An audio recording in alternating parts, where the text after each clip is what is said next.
October 24th, 1962. 11:47 hours. 140 nautical miles northeast of Cuba. The hull of the USS Nautilus groans, a deep, metallic whisper that travels through steel ribs and into the bones of every man aboard. Commander William Anderson stands in the control room, one hand gripping the periscope housing, eyes fixed on the depth gauge as the needle crawls past 400 feet. The red combat lighting casts his face in shadow, deepening the lines around his eyes. He hasn't slept in 36 hours. None of them have. "Sonar contact bearing 090, Captain," calls out sonar technician First Class Michael Garrison from his station, headphones pressed tight against his ears. His voice is steady, but his knuckles are white against the edge of the console. Surface vessel. Kind-class cruiser by the signature. She's pinging active. Anderson doesn't move, doesn't blink. Around him, the control room operates in near silence. The whisper of hydraulics, the soft beep of instruments, the controlled breathing of 23 men who know exactly what's at stake. Through the steel floor beneath their feet, the Nautilus's nuclear reactor hums its eternal song, driving them forward at 12 knots into water that has become a cage. Range?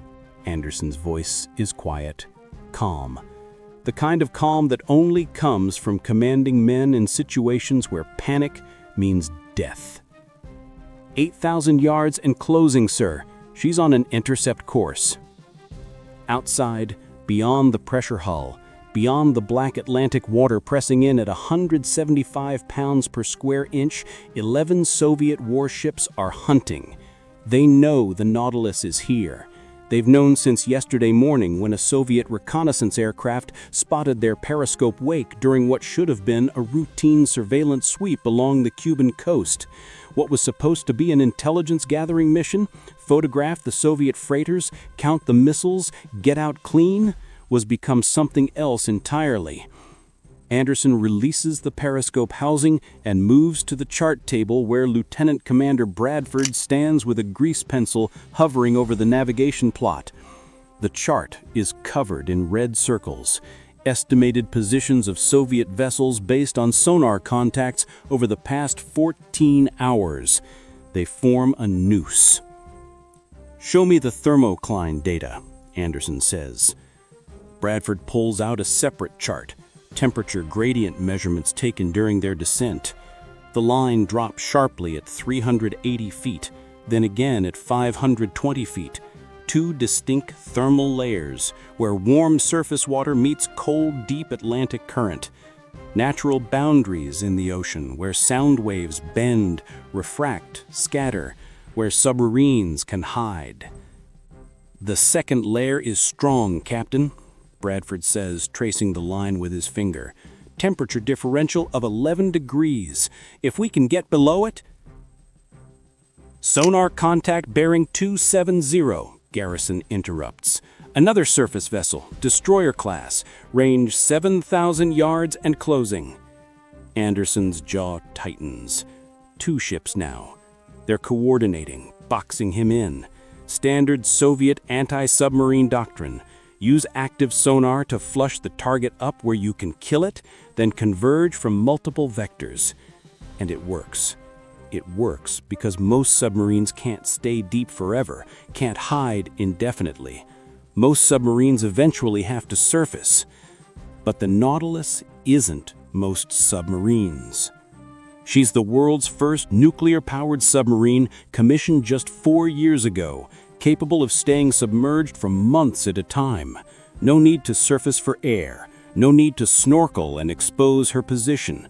She can go places no diesel boat has ever gone, stay down when every instinct and every enemy expects her to come up. Anderson built his reputation on that difference. In 1958, he took the Nautilus under the North Pole, the first vessel in history to transit the Arctic ice cap submerged. He learned her capabilities, her limits, her secrets. He learned how to disappear. Now, with President Kennedy and Premier Khrushchev locked in a nuclear staring contest 90 miles south of Key West, with Soviet missiles already in Cuba and American invasion forces massing in Florida, with the world 12 hours away from what might become the last day of human civilization, Anderson needs those secrets. "Officer of the deck," he says, his voice cutting through the tension like a blade. "Take us down to 550 feet. Make our speed 6 knots. 0 bubble." 550 feet, aye, sir. 6 knots. The deck tilts forward. The depth gauge needle begins its slow clockwise crawl. Around them, the ocean pressure increases, nearly 250 pounds per square inch at their new depth, enough to crush a diesel submarine like a beer can. But Nautilus was built for this. Her hull is HY-80 steel, tested to 700 feet, theoretically capable of going deeper. Anderson watches the temperature gauge drop as they descend through the first thermal layer. The sonar display shifts, contacts becoming fuzzy, less distinct. This is what he's counting on.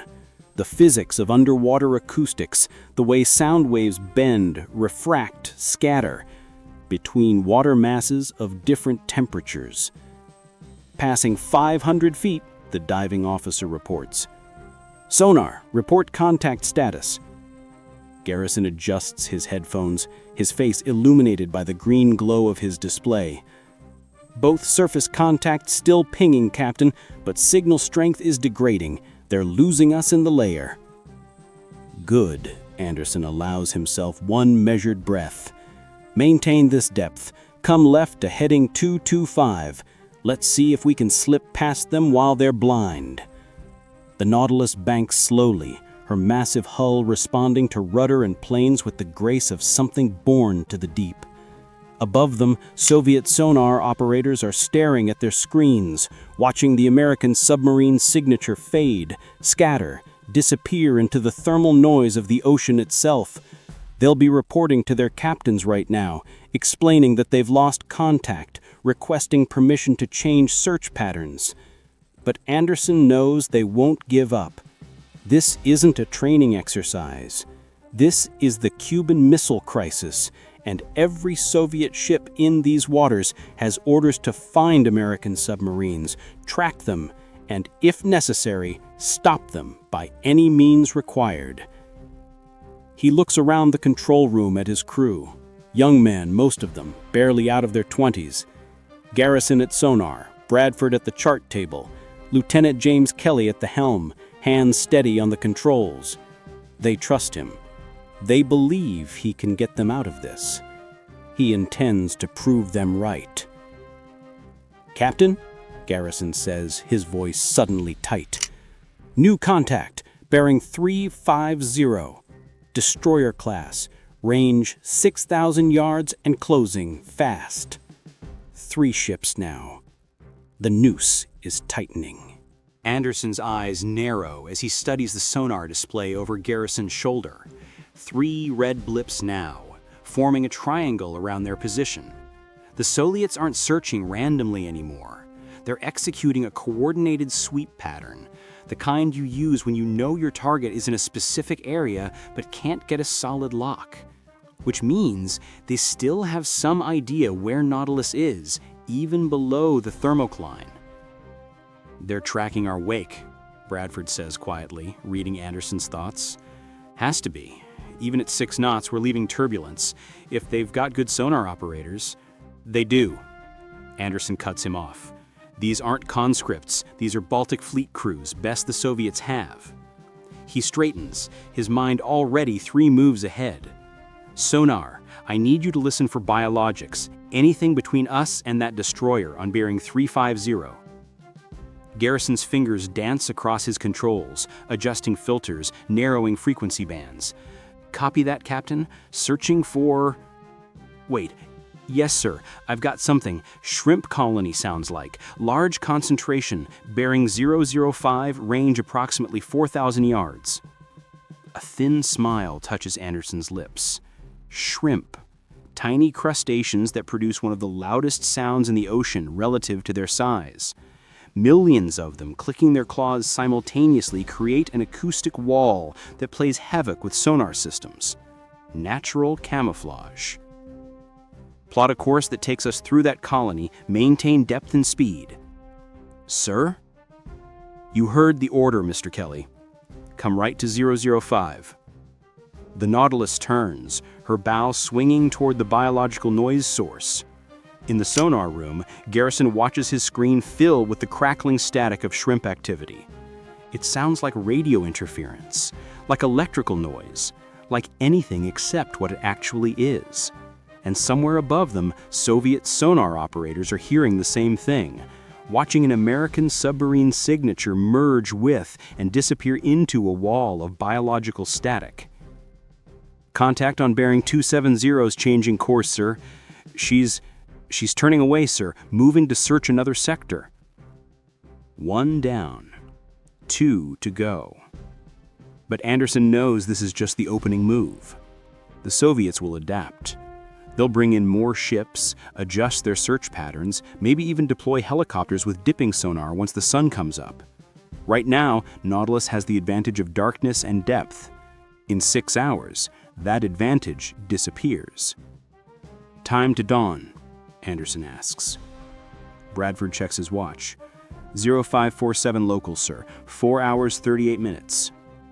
4 hours to cover 70 nautical miles and break out of the search perimeter. Possible, but only if everything goes perfectly. And in Anderson's experience, nothing ever goes perfectly. Captain, the Kinda-class cruiser is increasing speed. Garrison's voice carries a new edge of tension. She's going active with her full sonar suite, high-frequency pulse. She's trying to burn through the thermocline. Anderson moves back to the chart table, calculating angles and distances. High-frequency sonar is more powerful, shorter range, capable of penetrating thermal layers that deflect lower frequencies. The Soviet captain is getting smart, compensating for the acoustics, which means Anderson needs to get smarter. What's the bottom depth here? Bradford runs his finger across the chart. We're over the edge of the Blake Plateau, sir. Bottom drops from 700 feet to 2,400 feet, about 8 miles northeast of our current position. And the thermocline? Does it follow the bottom contour? According to the bathythermograph readings, yes, sir, it should deepen with the ocean floor. Anderson's mind assembles the puzzle. Deeper water means a deeper thermocline, which means more separation between them and the Soviet sonar. But it also means going below test depth, into pressures the Nautilus has never experienced operationally. The submarine was designed for it, engineered for it, but theory and reality have a way of diverging when 300 pounds of pressure per square inch are trying to find weaknesses in your hull welds. Mr. Bradford, I want a course that takes us down the plateau slope, maximum rate of descent the diving officer can give me while maintaining silent running. Sir, that will take us... I know where it will take us, Lieutenant Commander. Lay in the course. Bradford's greased pencil scratches across the chart. Course 205, sir. Recommend speed reduction to 4 knots to minimize flow noise.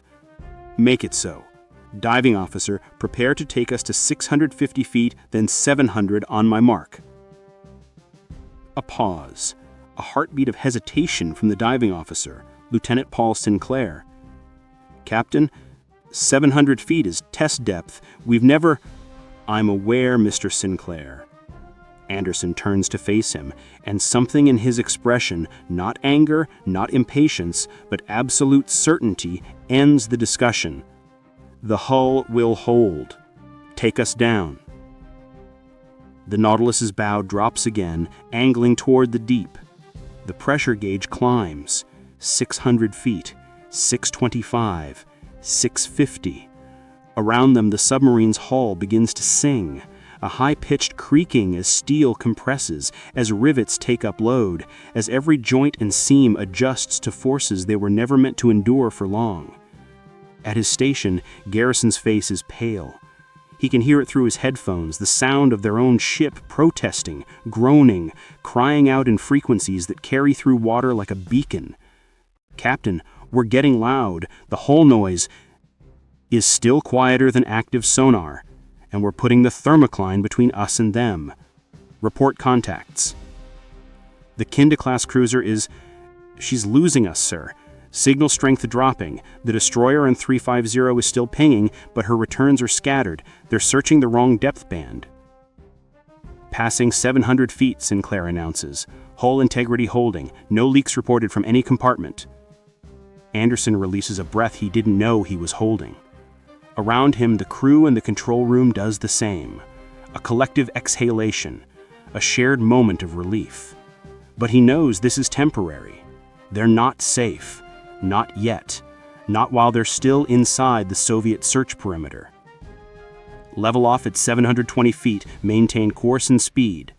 Sonar, I want updates on all contacts every 3 minutes. Aye, sir. The minutes crawl by, measured in heartbeats and the slow tick of the ship's chronometer. The Nautilus glides in darkness at a depth where sunlight has never penetrated, where the ocean pressure would kill an unprotected human in seconds. This is her domain, Anderson thinks. This is where she belongs, not on the surface where she's vulnerable, but here, in the abyss, where only she can survive. Contact update, Captain, Garrison finally says. All 3 surface vessels are opening range. The Kinda-class cruiser is at 12,000 yards and moving north. Destroyers are 10 and 9,000 yards, also moving away from our position. They've lost us. Bradford allows himself a slight smile. We did it, Captain. We're clear. But Anderson doesn't smile. He's staring at the chart, at the red circles marking estimated Soviet positions, at the narrow corridors between them. He's thinking about the 11 ships that are out there, about the patrol patterns they'll establish, about the fact that the Nautilus still needs to get 70 miles northeast before she's truly free. We're not clear until we're out of Cuban waters, he says quietly. Maintain current depth and heading. Rig for ultra quiet. I want every non-essential system shut down. No unnecessary movement, no unnecessary noise. We're ghosts until I say otherwise. The order ripples through the ship. In the engine room, technicians shut down auxiliary pumps. In the galley, the coffee maker goes cold. In birching compartments, off-duty crew lie still in their racks, barely breathing, as if they could personally contribute to the submarine's silence through sheer force of will. Anderson returns to the periscope housing, one hand resting on the cold steel. Somewhere above them, Soviet captains are reporting to their commanders. They had an American submarine. They lost it. And now they're going to be desperate to get it back. Which means the real hunt is just beginning.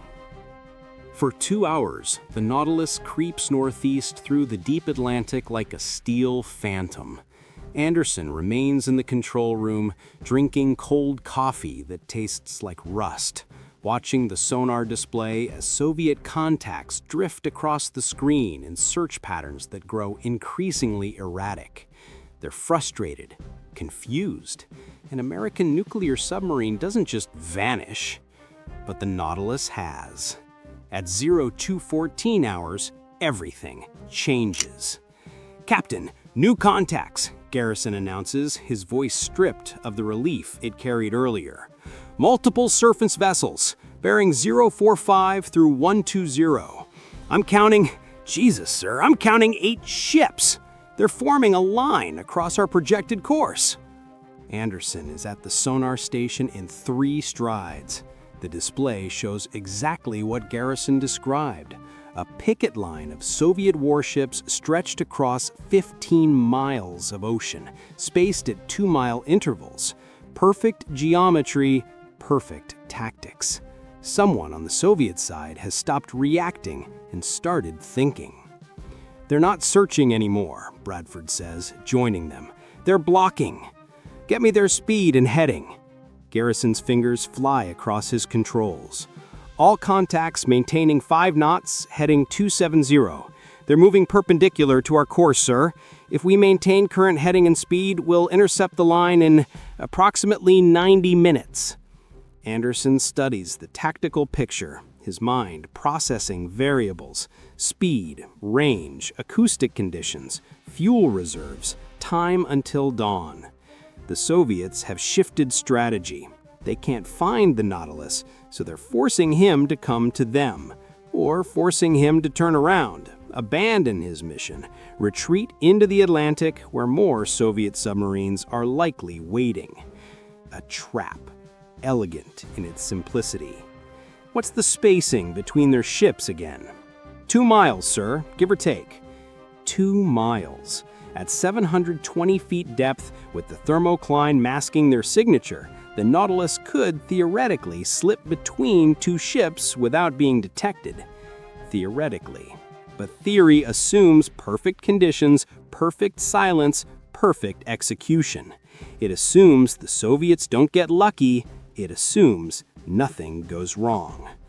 Anderson has survived 20 years in submarines by never assuming nothing would go wrong. He orders, "Show me the oceanographic data for that sector." Bradford spreads another chart across the table. Temperature gradients, current patterns, salinity measurements.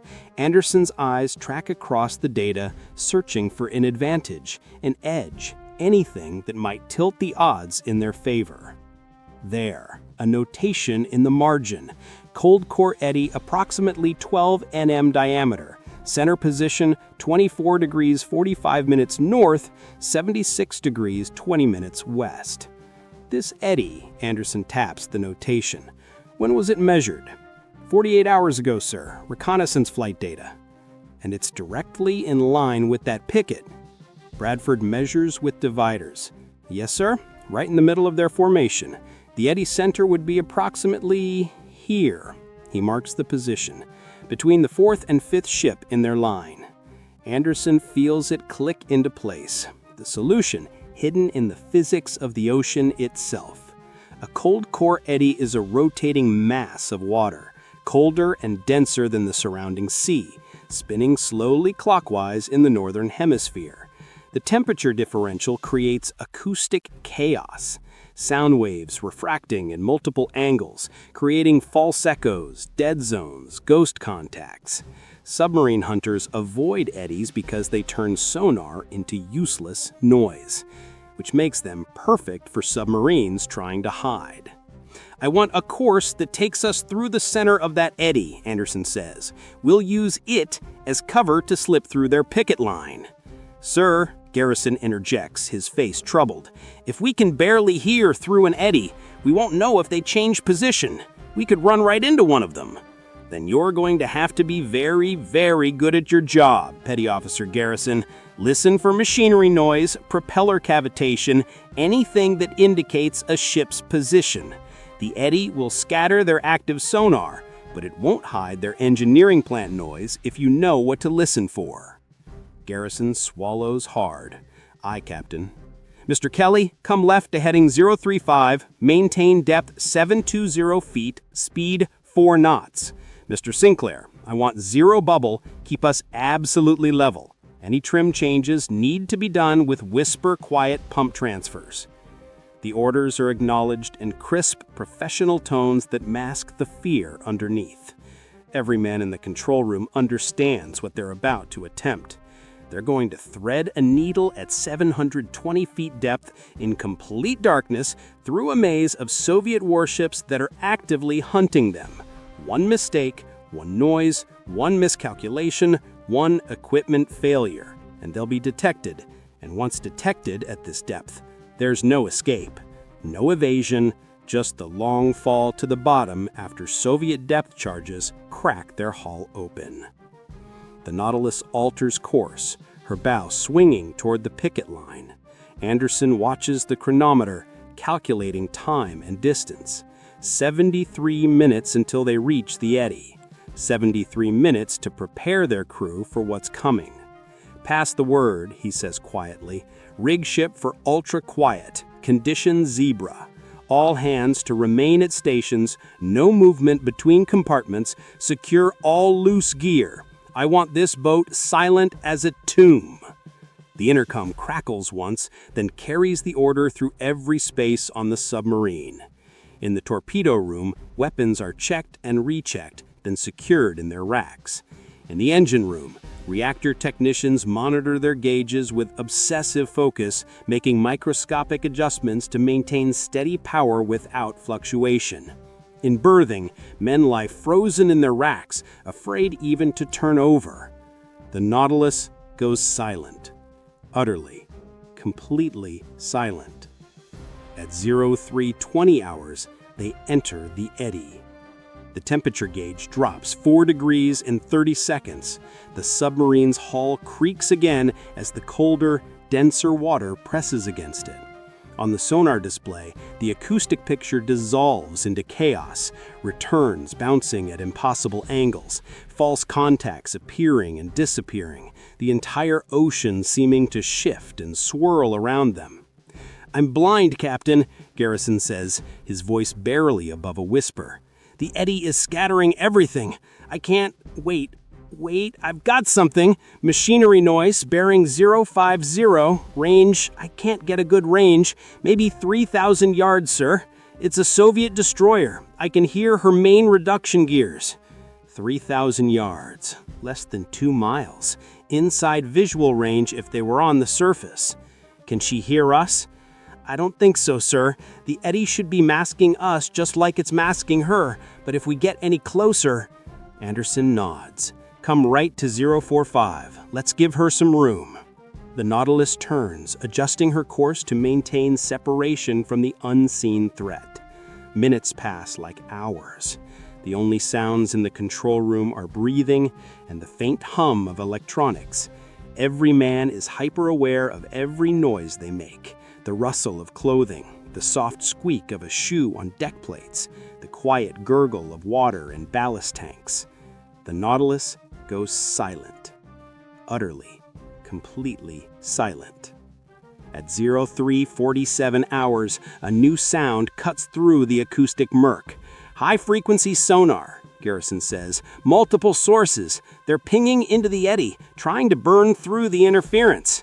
"Range to nearest contact?" "I can't. It's too scattered. Maybe 2,000 yards? Captain, if they get a solid return..." "They won't," Anderson says with absolute conviction. "The eddy will scatter their pulse before it reaches us. Maintain course." But even as he says it, Anderson feels the weight of the gamble.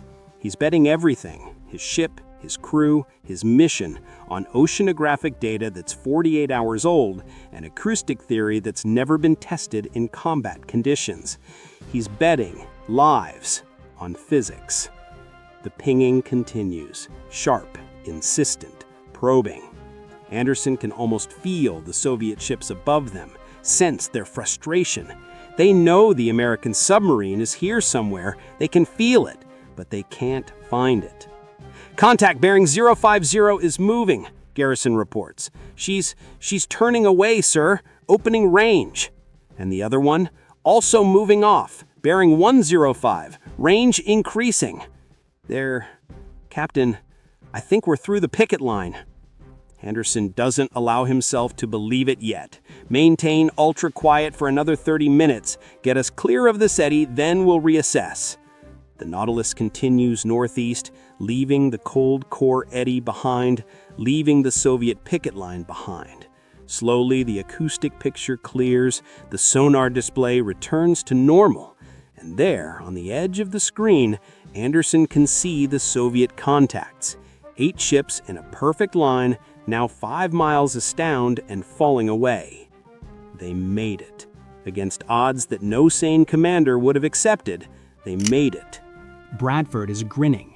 Garrison has his eyes closed, breathing deeply, trying to calm his racing heart. Even Lieutenant Kelly has relaxed his death grip on the helm controls. But Anderson remains tense, vigilant. They're not safe yet. They still have 30 miles to go before they're clear of Cuban waters. And somewhere out there, 3 more Soviet ships are still hunting. "Secure from ultra-quiet," he orders. "Resume normal operations. Sonar, I want a complete sweep. 360 degrees, all frequencies. Find me those other 3 contacts." Because he knows they're out there, waiting, watching. And the night is far from over. Dawn breaks over the Atlantic at 0547 hours, spilling pale orange light across waves that roll endlessly toward the horizon. Somewhere up there, above 720 feet of black water, the world is waking up. Soviet freighters are unloading missiles in Cuban ports. American U-2 spy planes are tracing contrails across the sky. President Kennedy is being briefed in the White House Situation Room. And two superpowers are edging closer to a war that will end civilization. Down here, in the crushing dark, Commander William Anderson has more immediate concerns. "Contact!" Garrison's voice shatters the relative calm of the past hour. "Bearing 295, range 8,000 yards. Krivat-class frigate, moving at high speed. She's heading straight for us, Captain." Anderson's coffee cup freezes halfway to his lips. "How the hell did she find us?" "I don't know, sir. She just appeared out of the noise floor already on an intercept course. It's like she knew exactly where to look." Bradford is already at the chart table, plotting the contact's position and bearing. His face goes pale. "Captain, this is bad. If she maintains current course and speed, she'll be directly above us in 14 minutes. And at that range, thermocline or no thermocline, she'll have us dead to rights." Anderson sets down his cup, his mind racing through possibilities. They broke through the picket line undetected. They've been running silent for hours. There's no way the Soviets should know our position. Unless... "The eddy," he says suddenly. "When we passed through it, they lost all their other contacts too. Ours was the only signature to disappear and not reappear. They did the math." "Sir?" "They plotted where we entered the eddy and extrapolated our course from there. Dead reckoning, basic navigation. And now they've sent a ship racing ahead to our projected position." Anderson almost smiles. Almost. There's a grim respect in his voice for whichever Soviet commander figured it out. They're not trying to find us. They're trying to get ahead of us. "Can we evade?" Bradford asks. Anderson studies the chart, measuring distances and angles. The frigate is fast, maybe 30 knots, and positioned perfectly to cut us off. If they turn away, they'll run back into the picket line. If they maintain course, they'll run straight under the frigate's sonar. And with first light now filtering down through the upper water column, Soviet helicopters could arrive at any moment to drop sonobuoys and turn this pursuit into a coordinated kill. "What's the bottom depth here?" Bradford checks the chart. 1,800 feet, sir. We're still over the Blake Escarpment. "And our maximum operational depth?" A long pause. Everyone in the control room knows what Anderson is asking. Test depth is 700 feet, the deepest the Nautilus is rated to go safely. Below that, the hull compression becomes exponential. Seals fail, welds crack, equipment malfunctions. At 1,000 feet, the pressure is over 445 pounds per square inch.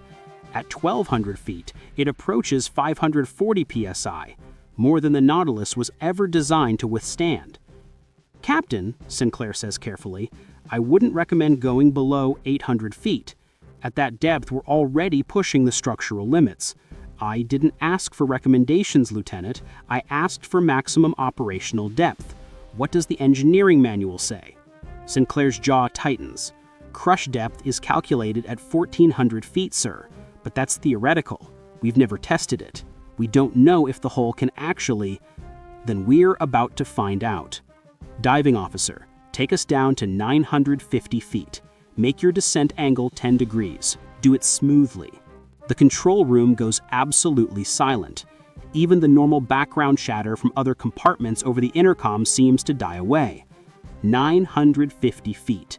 Nearly 425 pounds of pressure pressing against every square inch of the hull. It's insane. It's suicide. It's also their only chance. "Aye, sir. 950 feet, 10-degree down angle." The Nautilus bow tilts downward. The deck slants beneath their feet, forcing the crew to brace against consoles and grab handholds. The depth gauge needle begins its descent. 750, 800, 850. At 820 feet, the hull begins to scream. It starts as a low groan, like wind through a narrow canyon, then builds into a high-pitched shriek as steel compresses, as hull plates flex inward millimeter by millimeter, as pressure finds every microscopic weakness in the submarine structure and exploits it. Rivets pop with sounds like gunshots. Pipes creak. Somewhere in the aft compartments, a seal gives way and water begins spraying against bulkheads. "Flooding in the engine room," the intercom crackles with the report. "Small leak, port side, frame 87. Damage control teams responding." "Acknowledged," Anderson says, his voice cutting through the chaos. "Continue descent." "Captain," Bradford starts. "Continue descent, Mr. Sinclair." "Aye, sir. Passing 900 feet." The pressure gauge climbs past 400 psi. The hull's screaming intensifies, joined now by the groan of the deck plates themselves, flexing under loads they were never meant to bear. Anderson can see it in his crew's faces, the fear, the certainty that the next second will bring catastrophic hull failure, explosive decompression, instant death for everyone aboard. But the hull holds. "Leveling off at 950 feet, Sinclair announces, and there's wonder in his voice. Wonder that they're still alive. Anderson allows himself one deep breath, then turns to Garrison. "Report contact status." Garrison has to clear his throat twice before he can speak. "The frigate is... she's passing us overhead right now, Captain. Range 2,500 yards and closing. She's pinging active, but..." He leans forward, adjusting his filters. "Her returns are passing right over us. The extreme depth and the thermal layers, she can't separate us from the bottom clutter. She's treating us as a geological feature. Distance to the frigate's closest point of approach. Will be directly above us in 2 minutes, range 1,200 yards. 1,200 yards, less than a mile. If they make any noise now, if a pump kicks on, if someone drops a wrench, if the hull groans too loudly, the Soviet sonar operators will hear it. They'll know it's not the ocean floor. They'll know it's the Nautilus." "All hands," Anderson says into the intercom, his voice barely above a whisper. "Maintain absolute silence. Do not move, do not speak, do not even breathe hard. The next 2 minutes will determine whether we live or die." The Nautilus drifts through the deep like a ghost ship, her crew frozen at their stations, 140 men holding their collective breath. The only sound is the ambient noise of the ocean, the faint biological clicks and pops of deep-sea creatures, the distant rumble of surface wave action, the slow creak of their own hull settling under immense pressure. Above them, the Soviet frigate's sonar pulses wash over the Nautilus like searchlights. They can hear them through the hull, sharp pings that make their teeth ache. They imagine the Soviet sonar operator hunched over his console, studying returns, looking for anything that doesn't fit the pattern of the seafloor, looking for them. 1 minute passes, then 2. Contact is... "She's past us," Garrison whispers, his voice trembling with relief. "Range opening, 1,500 yards and increasing. She's continuing on course, speed unchanged. Captain, I don't think she knows we're here." The tension in the control room breaks like a fever. Men sag against their stations, exhaling, some of them shaking. Lieutenant Kelly wipes sweat from his forehead with a trembling hand. Even Bradford, always composed, has to sit down. But Anderson remains standing, his eyes on the sonar display. "What about the other 2 contacts, the ones we lost track of earlier?" Garrison forces himself to focus, to be professional despite the adrenaline crash. He adjusts his sensors, sweeping through frequencies. "I've got, yes, there, 2 contacts, bearings 315 and 020, both distant, more than 15 miles. They're searching the wrong sector, sir. They never adjusted for our course change." "And the frigate that just passed us over?" "Still moving away, range now 3,000 yards. She's heading west, probably to rejoin the picket line." Anderson finally allows himself a smile, small, tight, but genuine. "Mr. Sinclair, take us back up to 720 feet. Nice and easy. Let's not stress the hull any more than we already have." "Gladly, Captain." Coming up to 720 feet. The Nautilus rises, her bow lifting, the pressure easing degree by degree. The hull stops screaming, settles into its normal chorus of creaks and groans. In the engine room, damage control teams patch the leak, reported secured. Throughout the boat, men begin moving again, talking in hushed voices, processing what just happened. They went deeper than any submarine in the U.S. Navy has ever gone operationally. They survived pressures that should have killed them, and they evaded detection by passing so far below their hunters that the Soviets couldn't distinguish them from the ocean floor. "Mr. Bradford," Anderson says, "how far to the edge of Cuban territorial waters?" Bradford measures carefully. 18 miles, sir. At current speed, approximately 4.5 hours. 4.5 hours, and then they'll be clear. They'll have completed their mission. Intelligence gathered, photographs taken, Soviet fleet movements documented. They'll have done what they were sent to do without firing a shot, without being detected, without escalating a crisis that has the world balanced on a knife's edge. "Maintain course and speed," Anderson orders. "Sonar, keep tracking those contacts. I want to know immediately if any of them change course or speed. We're not out of this yet." "Aye, Captain." Anderson moves to the periscope housing and leans against it, finally allowing exhaustion to show on his face. His hands are shaking slightly. Adrenaline, fatigue, the accumulated stress of the past 20 hours. But they're almost through, almost home. Behind him, Bradford approaches quietly. "Captain, what you did back there, taking us to 950 feet, that was..." "Reckless," Anderson offers. "I was going to say brilliant, but yes, also reckless." Anderson turns to look at his executive officer. "You know what would have been reckless, Mr. Bradford? Letting that frigate detect us, starting a shooting war while the President and Khrushchev are trying to negotiate, giving the hardliners in Moscow or Washington an excuse to launch. That would have been reckless." "Still, sir, if the hull had failed..." "It didn't." Anderson's voice is firm. "I know this boat, Mr. Bradford.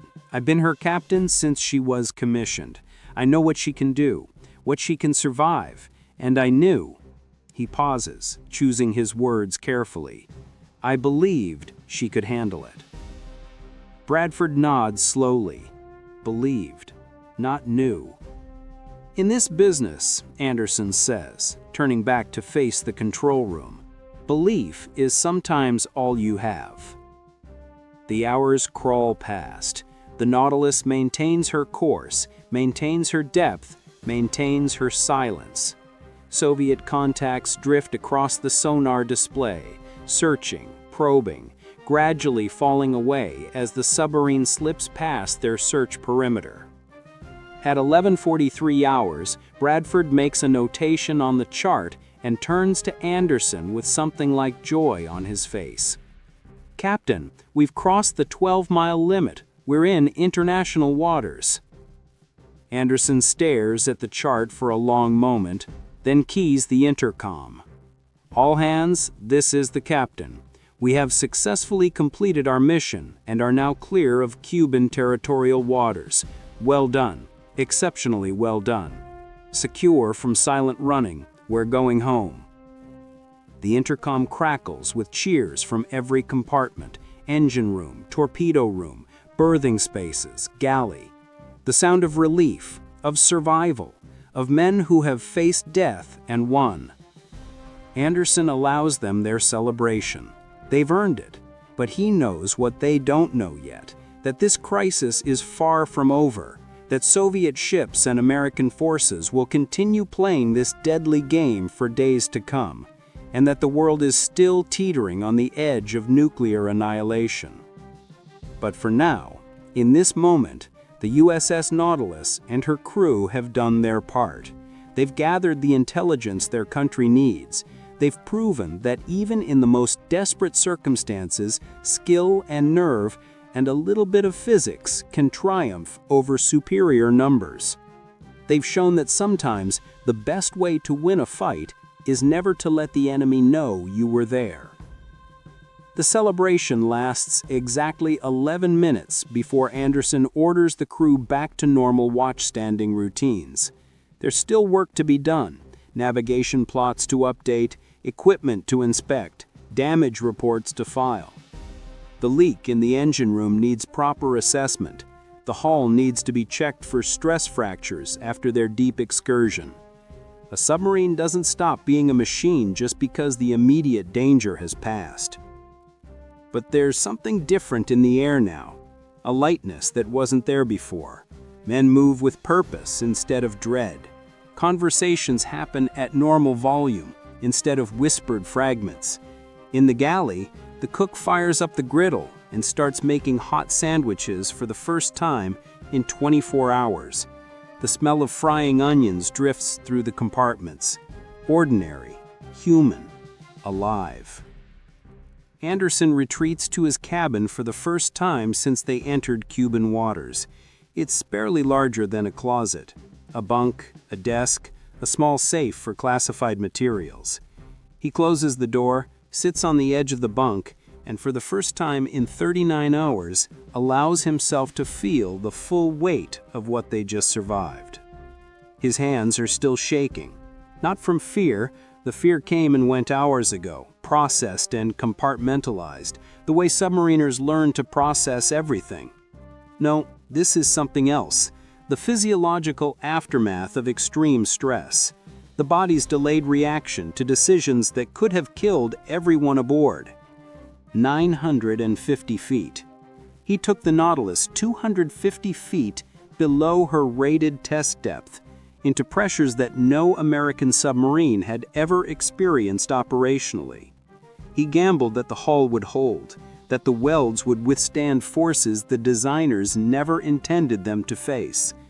And if he'd been wrong, if he'd miscalculated by even a small margin, 140 men would have died in an instant, crushed by the ocean before they could even scream.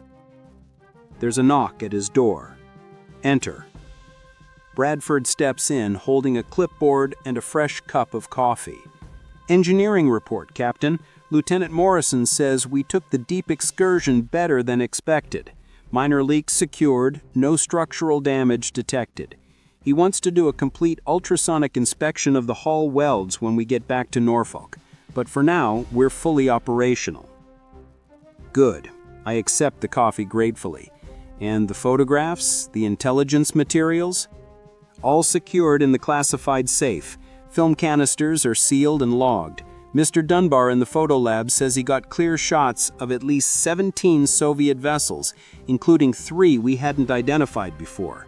Naval intelligence is going to love this. Anderson nods slowly. 17 Soviet ships. Proof of the massive naval buildup around Cuba. Evidence that will help President Kennedy make informed decisions about how to respond to this crisis. That's why they were here. That's what made the risk worthwhile. Draft a preliminary after-action report. Keep it brief, just the essential details. Soviet contact count, our evasion tactics, the deep excursion. Send it via secure flash traffic as soon as we're in range of the communication buoy near Nassau. Aye, sir. Bradford hesitates, then adds, Captain, the crew. They're calling it Anderson's dive. What you did at 950 feet. That's going to become legend.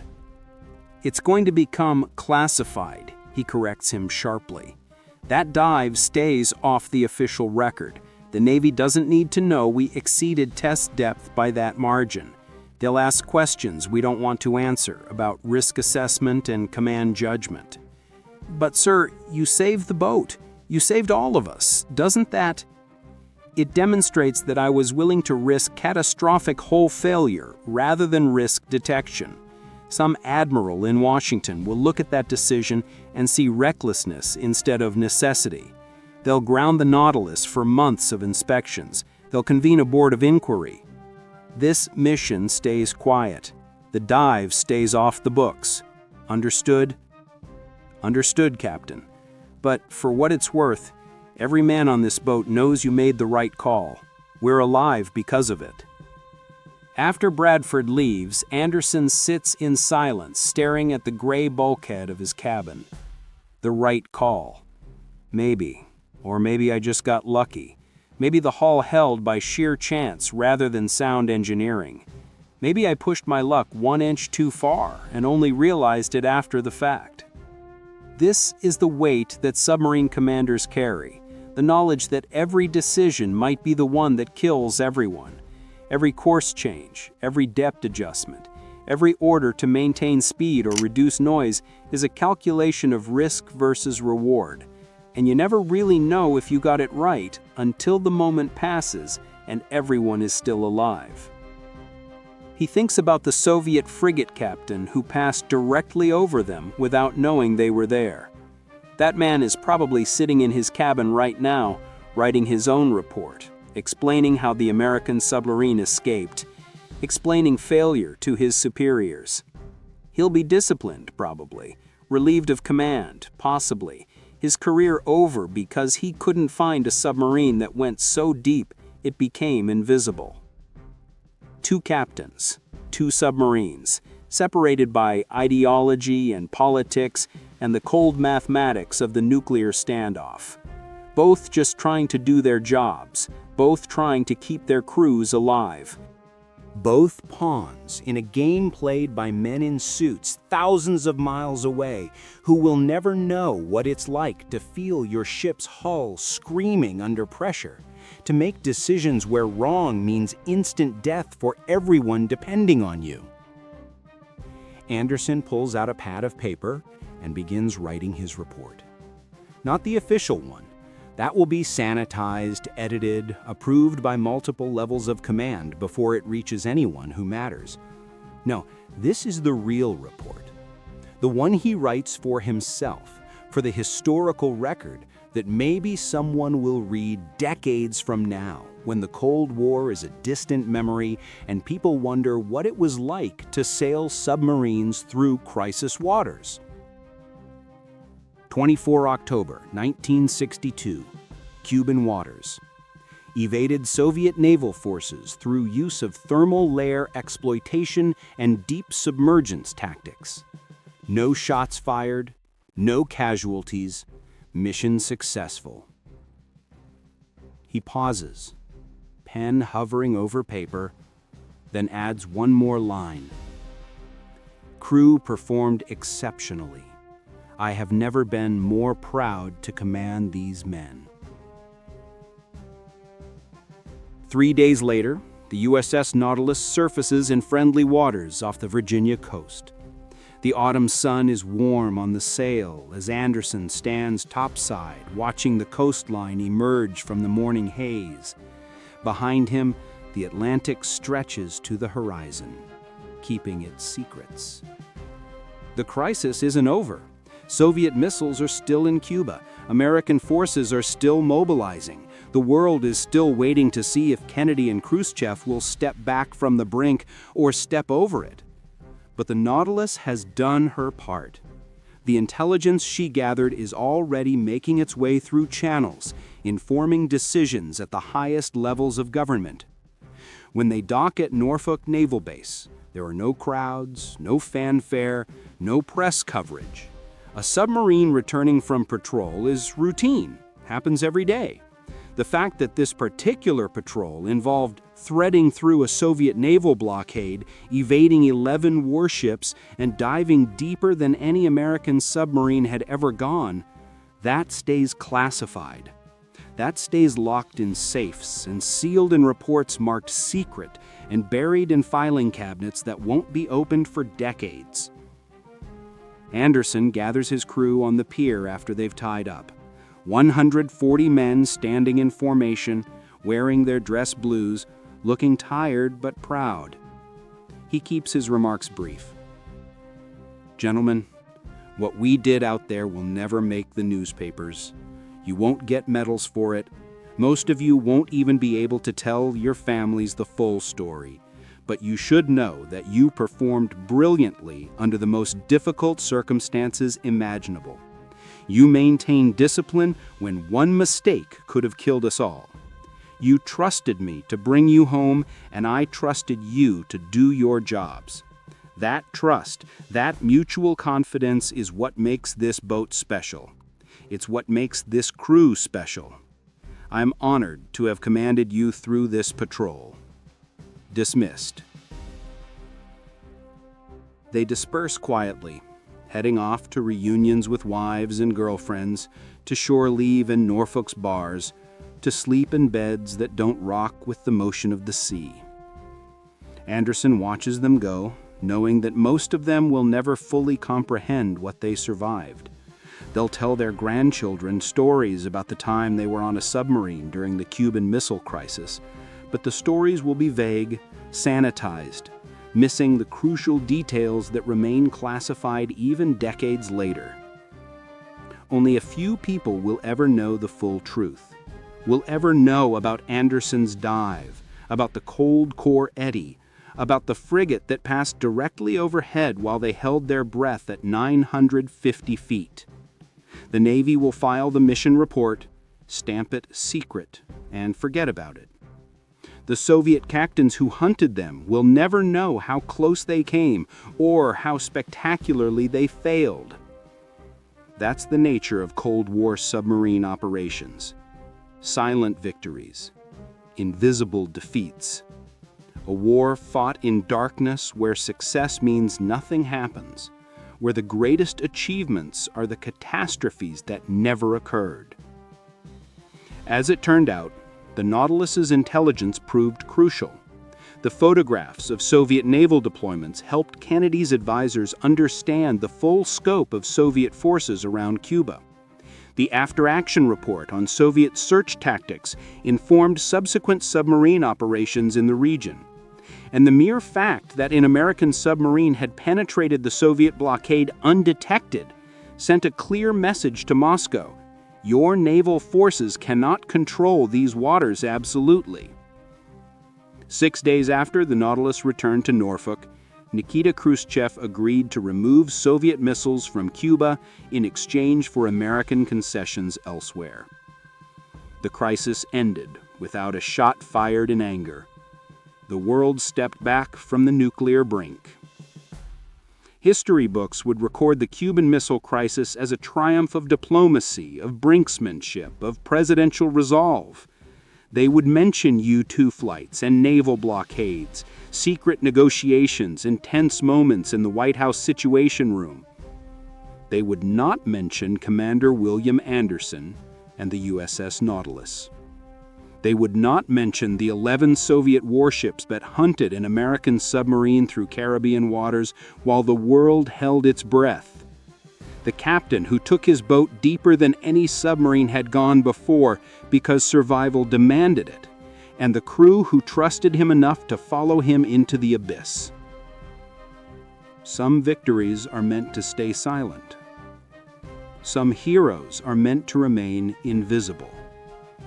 And sometimes the greatest service you can perform for your country is doing your job so well that no one ever knew you were there. In a small office in Norfolk, Commander William Anderson files his final report, locks it in a safe, and walks out into the Virginia sunshine. Behind him, the USS Nautilus sits at her pier, her hull scarred by depth and pressure, her crew already preparing for the next patrol. The Cold War isn't over. The silent battles will continue. In the Arctic ice, in the depths of the Atlantic, in dark waters where submarines from opposing nations play their deadly games of cat and mouse. But on October 27, 1962, in Cuban waters, one submarine captain demonstrated that sometimes the best way to win is not through firepower or aggression, but through nerve, skill, and the willingness to take risks that no reasonable person would take. He outsmarted 11 Soviet warships without firing a shot and saved the world in the process.